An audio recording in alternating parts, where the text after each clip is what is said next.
Hello guys, আশা করি সবাই ভালো আছেন। তো আমরা আজকে দেখাবো যে মেসেঞ্জার হ্যাক হলে কিভাবে দেখবেন। অনেক সময় আমাদের মেসেঞ্জার হ্যাক হয়ে যায়, তো আমরা কিভাবে দেখবো যে আমাদের মেসেঞ্জার হ্যাক হয়েছে। তো আজকে সেটাই আমরা দেখাবো। তো কি করবেন, শুরুতে আপনার মেসেঞ্জারটি ওপেন করবেন।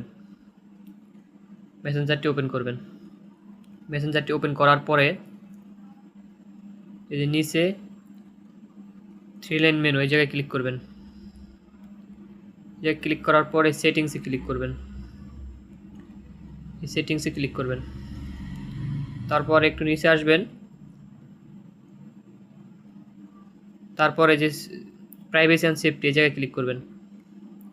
এই জায়গায় ক্লিক করার পরে তারপরে আবার এই জায়গায় ক্লিক করবেন। এই জায়গায় ক্লিক করার পরে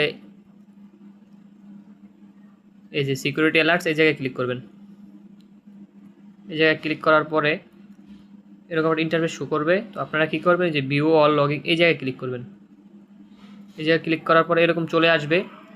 তো আমার ফোন হলো ইনফিনিক্স স্মার্ট 10 প্লাস। তো এখানে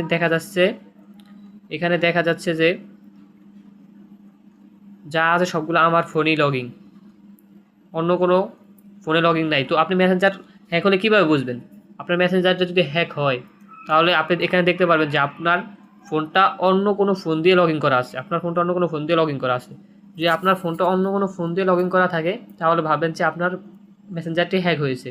তো যদি অন্য কোনো ফোনে লগ ইন করা থাকে, তো কী করবেন, সেই মানে ফোনটার নেমের উপর ক্লিক করে ধরে রাখবেন। ক্লিক করে ধরে রাখার পরে এরকম চলে আসবে। তো এখান থেকে আপনি এই যে এগুলো ডিলিট করে দেবেন। এগুলো ডিলিট করে দিলেই কাজ হয়ে যাবে। তাহলে আশা করি সবাই ভালো বিষয়টি বুঝতে পারছেন, আর চ্যানেলটিকে লাইক সাবস্ক্রাইব করে দেবেন।